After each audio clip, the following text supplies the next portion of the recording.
If you want to get promoted in the next year, listen up. The promotion process sucks. You feel stuck because you have a bad boss, are not sure what to do, and the entire process feels like a project you don't have time for. I'm hosting a free workshop where you will learn how to get promoted when you have a bad boss.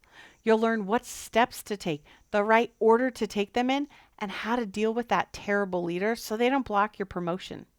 Space is limited, so go grab a spot. It's happening April 26th at 9:30 Pacific. A replay is available, but only if you sign up. You ready to make this the year you get promoted? Go to lindsaylymancoaching.com/promoted or click the link below. This is your year. Hey, I'm Lindsay Lyman. I worked almost 12 years at Amazon and saw so many brilliant and successful overachievers burn themselves out and leave their jobs because they're so stressed and anxious. But guess what? Having a successful career does not have to be at the expense of your mental sanity and personal time. There's an easier way, and I can show you how. Let's do this. Have you ever worked with someone that you can't stand? This is like, the person where just seeing their name in an email makes you angry, or thinking about having to see them the next day makes you frustrated. Sadly, it's pretty common. And unfortunately, it's even harder when this person is your boss. Maybe they're taking credit for your work. You don't trust what they're saying about you when you're not in the room. Maybe they won't promote you or give you good projects to work on. They're lazy. They're not showing to their one-on-ones. They're blaming you for things. Unfortunately, this happens quite a bit. There are a lot of bad managers out there. Please don't be one of them. Having a bad manager is difficult on a whole other level than having a difficult coworker, because there is a hierarchy at work no matter how flat your organization tries to be. When you are the direct report of a manager that you don't like or trust or feel supported by, it's really hard because your manager can impact your promotion, your reviews, whether you get a pay increase or not, whether or not you even have a job. So your brain believes it's extra dangerous if your boss doesn't like you. This is why if things happen that logically might be okay, your brain may be making up stories to make it seem like this is dangerous and bad. Let's say your manager cancels your one-on-ones. By default, your brain is going to tell you some version of, they don't like you, they don't think you're doing a good job, this is a problem. Okay? You've got to manage your brain because your brain believes this person has authority over me, and if they don't like me, that's a problem. Or another example is like if your manager doesn't tell you you're doing a good job or tell you that they value and appreciate what you're doing and do that often enough for your brain to believe they like you, your brain is so sneaky and it's going to start to tell you all these reasons why it's worried you might be getting fired. Like, they haven't told me I did a good job. They didn't say thanks for that thing. They didn't seem like they really appreciated that last launch or all the things we did. This is your brain just trying to protect you, but it's not actually helpful. We see the same thing when you're interacting with someone significantly more your senior, executives at your company. You freak out when you're about to meet with them because you're thinking how important they are and you don't want to look like an idiot and this could make or break your career. Don't screw this up. Your brain is trying to protect you and help you and keep you safe and keep you employed and keep you on the path you want to get. And it believes the best way possible is to make sure all these people like you. One of the problems is you can't actually control whether they like you or not, no matter what you do. Okay? That's truthfully outside of your control. You could just not be for them.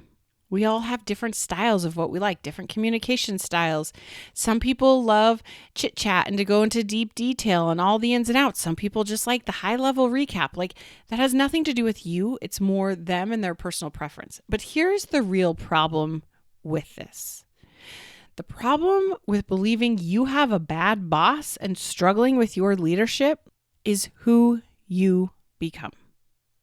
Because when you're freaked out thinking they don't like me, I'm going to get fired, I'm going to look like an idiot, and your brain is running wild telling you you're about to get put on a performance improvement plan. They're going to hate you. When that's what's happening, guess what? You're the crazy one, not them. Who you become, how you start acting, what you're doing and not doing, that's what becomes the real problem. Let's look at this in a slightly different way before we dive into this problem in a work setting. Think about like famous people. If you've ever seen a video clip of someone meeting a famous person, or maybe you have yourself, you ever noticed that person usually spends the first little bit trying to get the other human to calm down? Because when we're so excited and so nervous, we get weird. Right? You're sweating a lot. You say things that don't make sense, so you blurt them out in weird ways because you're just so excited. Your body's so jacked up with what we would consider a positive thing. You're just weird. I kind of feel for famous people in this setting because I'm like, it's got to be exhausting to do these meet or greets with some of these super fans that are just so excited. Their nervous system is so activated. They literally can't just be like a normal, calm, chill person. Okay. The same thing is happening with you and your manager. But instead of being so excited and nervous and looking forward to it, we're just angry and mad and resentful. The problem is who you become when you think they're a difficult leader. You get petty. You start to notice everything. You get annoyed by everything. You complain. You freak out. You need your work friends or other leaders to tell you you're doing a good job. It's annoying. Don't be that person. I'm also not saying they're terrible leaders and we should just be okay with it. But when you're so attached to how terrible and horrible this manager is and how it's not fair, again, you're not showing up in a way that you want to. I have an entire course on this in my program, but in essence, you need to start writing down all the things they do that you believe are terrible. Get specific. Let's get it out of your head and onto paper. Let's get real here, okay? You got to be honest. If you don't write it down, it's just going to be jumbled around in your head and you're going to be freaking out about it subconsciously all the time. Write it down, okay? Then I want you to get clear on why those things they do that are terrible, why it's a problem for you. And I don't mean this to be like flippant or rude or say you just need to suck it up. We got to get clear. We're trying to manage our brain here. Then you want to be honest about what are you resisting about this person? Because remember, what you resist will persist. And then you want to notice how you're acting about or around them. This is what we really want to focus on. Who do you want to be? Who do you want to be? That's it. Let me give you a couple of examples of what I mean by this. Who do you want to be when your manager doesn't show up to your one-on-ones? Remember, if you're not choosing on purpose, your brain believes this is dangerous. They're a person of authority. If they liked you, if they thought you were doing a good job, they'd prioritize you, right? This is what your brain's going to tell you. You can freak out. Who do you want to be? Do you want to be the kind of person that freaks out? Great, go freak out. Or do you want to be the kind of person that decides, maybe my manager doesn't want to have my one-on-one because I don't need to be micromanaged. I'm doing a good job. They're busy. They got a lot going on. I love that they don't feel a need to check in with me. Awesome. Go be that person. Or go be the one that's willing to have a hard conversation with them and say, hey, I noticed you keep canceling my one-on-ones. What's going on? Can we talk about it? Go be the bigger person. Or do you want to be the one that finds someone else to be their mentor and support them? Do you want to be the one who doesn't make a big deal out of it? There's no right or wrong way, but choose on purpose who you want to be, because if not, your brain is going to spiral and spin into freak out and worst case scenario. Here's another example. Who do you want to be when your boss takes credit for your work? Do you want to be the kind of person that says nothing and lets it slide? Go be that person. Do you want to be the one that calls them out publicly? Go do that. Do you want to call them out privately? Go do that. Do you want to make a joke about it? Go do that. Do you want to say something about all the work the team has done and your part in it? Go do that. Do you want to say nothing and get resentful about it? Go do that. But decide who you want to be on purpose. The reality is your boss takes credit for your work. Who do you want to be now? Okay, let's stop being angry and resentful about that and decide, who do you want to be? Our managers speak very clearly with their actions, but we keep hoping it means something else. And we just bury our head in the sand. Or we catastrophize things that do not need to be catastrophized, and we unnecessarily make it so much harder on ourselves. Guess what? 9 times out of 10, it's not about you. It's not. It's about whatever's going on with your manager. Here's another example. Let's say your manager says they're not putting you up for promotion. Who do you want to be? You could be the person that takes the no and does nothing. You could take the no and be resentful. You could be the kind of person that says, okay, and go finds a new job or a new team. You could be the kind of person that gets mad and tells them why they're wrong. You could be the person that pushes back with data and examples. You could be the person that gets curious and keeps having the hard conversations. You could be the person that doesn't take no and takes action in a way that makes it hard for them to say no.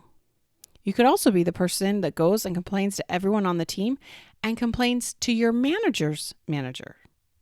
You could also be the one that goes and talks to your manager's manager and asks for honest, genuine feedback and options. You could be the person that goes and complains to HR. You could be the person that goes and asks HR what options you have. There's no right or wrong way to do this, but I want you to decide on purpose, who do you want to be? The only problem with believing you work with a difficult boss is the impact it has on you. It makes you become a difficult employee. Acknowledge what their actions are telling you and decide who you want to be. Choose the option that feels the most empowering. One of the pushbacks I get on this with my clients is they're like, so I'm just supposed to lie to myself and pretend everything's fine? And I'm like, well, if you don't have the data to know why your manager is canceling their one-on-ones, you're lying to yourself either way. You're telling yourself it's because they don't like you and they hate you, or you're telling yourself it's because they're busy and they know that you're doing a good job and don't need to micromanage you. Either way, we don't know for sure. You get to decide. Decide the one that makes it easier for you to be who you want to be. You're the only one that can control how you react. You're the only one that can control what you do and don't do. Stop blaming your bad manager. Your hesitation in doing the hard thing is from you, not them. But that's also good news, because you can like you while you go and do the hard thing. We don't need to change your manager. All right, y'all. You're amazing. You got this. We'll talk soon. If what you're learning from this podcast is helping, this is just the beginning. Each week, I offer a limited number of coffee chats so that you and I can connect one-on-one and talk specifically about what's going on for you. You'll leave this call feeling more hopeful and motivated, but I'm also going to teach you a few things to try right away to get unstuck. Space is very limited and these are free, so grab your spot before they're gone. Click the link in the show notes or go to lindsaylymancoaching.com/chat and sign up today. You got this.